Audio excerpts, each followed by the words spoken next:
Bonjour, alors aujourd'hui on va parler du livre de Seligman qui s'appelle Bonheur authentique, hein, en anglais Authentic Happiness.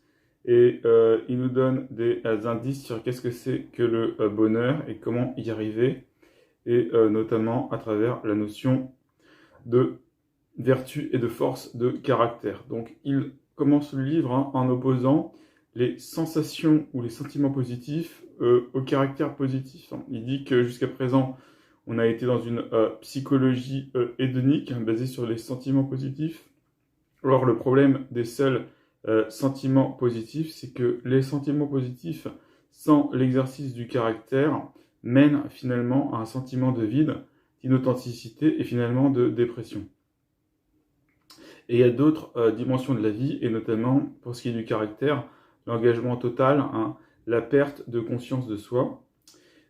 Pourquoi? Parce que les sentiments sont des types d'états, et ça s'oppose aux traits, hein. Donc il y a deux types de choses en psychologie, il y a les états, et là on va avoir les sentiments positifs, et on va avoir les traits. Les traits sont récurrents à travers le temps. Et donc ce qui introduit, c'est la notion de force et de vertu, et ce sont des caractéristiques positives qui vont non seulement amener des bonnes sensations, mais qui vont amener quelque chose de plus qu'il appelle la gratification, qu'on pourrait traduire par satisfaction. Et les traits, ce sont des dispositions permanentes qui vont permettre aux sensations plaisantes d'être là plus souvent. Et par exemple, si vous prenez le trait optimisme, les gens qui sont optimistes, ils vont interpréter leurs problèmes comme impermanents, contrôlables et spécifiques à une situation.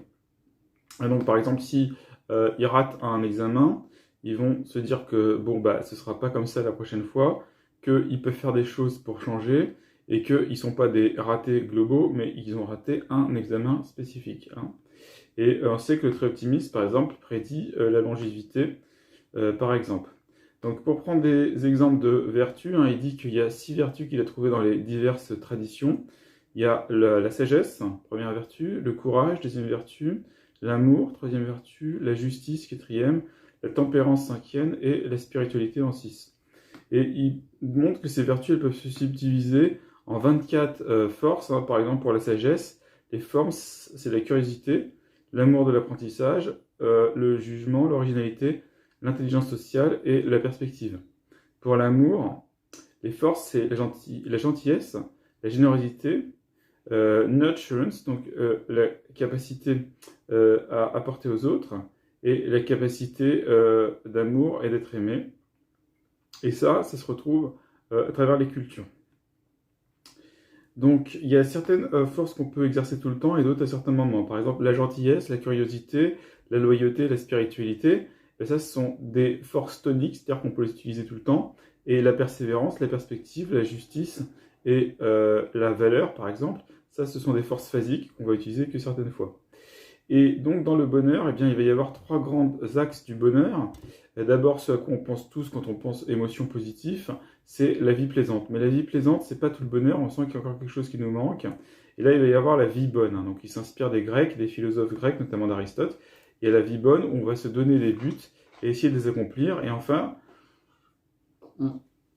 au-delà, troisièmement, il y a la vie signifiante, qui va avoir trait au but dans la vie et à la transcendance.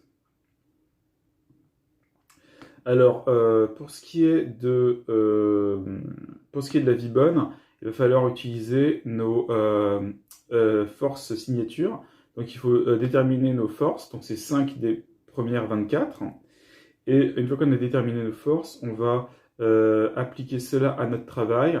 Et ça va faire que notre travail va devenir une véritable vocation, une véritable passion, ou qu'on change de travail, par exemple. Et on va obtenir dans ce travail la gratification et un état de flow, c'est-à-dire un état d'absorption totale, avec un engagement passionné. Et finalement, une fois qu'on aura accompli ça, on pourra se poser la question du bien plus grand, de quelque chose qui nous dépasse et qui deviendra la vie pleinement accomplie. Donc avant ça, pour entrer dans l'état de flow, hein, il faut des buts précis, il faut un feedback fréquent, il faut pouvoir être concentré et il faut que les difficultés soient proportionnelles à nos forces, hein. Donc il faut, pour entrer en flow, identifier nos forces signatures. Une fois qu'on les a identifiées, essayer de trouver un terrain de difficulté proportionnelle à nos forces, où on va pouvoir faire croître nos forces en augmentant la complexité et la difficulté. Hein, c'est comme ça qu'on va atteindre ce bonheur qui est la vie bonne, qui est au-delà du bonheur purement hédonique. Donc ensuite, pour ce qui est des émotions positives, donc si on revient aux émotions positives, elles vont être soit par rapport au passé, soit par rapport au présent, soit par rapport au futur. Donc par rapport au passé, on va pouvoir cultiver la gratitude, cultiver le pardon et se sortir d'une idéologie déterministe. Par rapport au futur, ce qu'il va falloir faire comme technique, c'est pratiquer la pensée positive et stopper nos pensées négatives en les remplaçant par des pensées positives.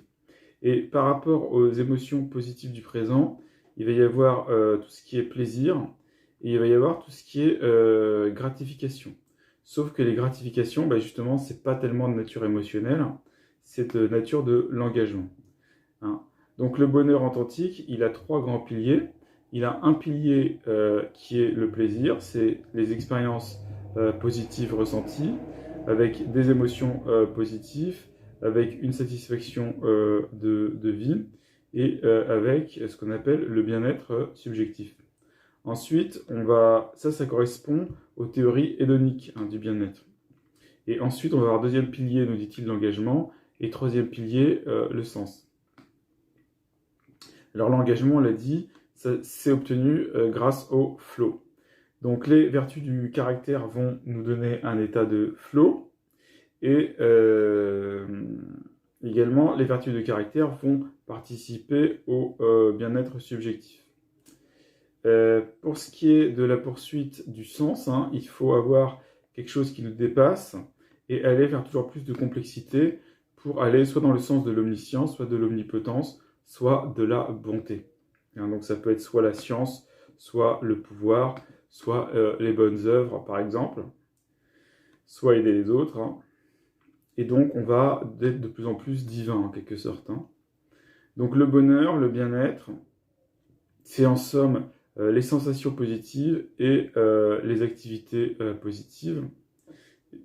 Et pour ce qui est des sensations positives, on en aura à propos du passé avec tout ce qui est satisfaction, contentement, sérénité, à propos du futur avec tout ce qui est optimisme, foi, espoir, confiance.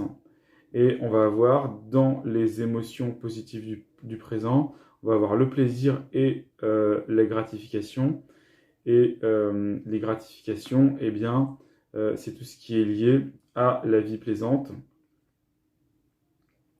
Et c'est différent du plaisir ressenti. Hein.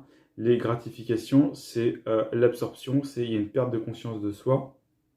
Et donc le but de la psychologie positive, c'est la vie bonne, le bonheur, qui est faite à la fois d'états subjectifs momentanés et d'une vie authentique avec la gratification et donc l'utilisation de nos forces signatures. La vie douée de sens, c'est utiliser notre signature, nos forces signatures, pour quelque chose qui nous dépasse.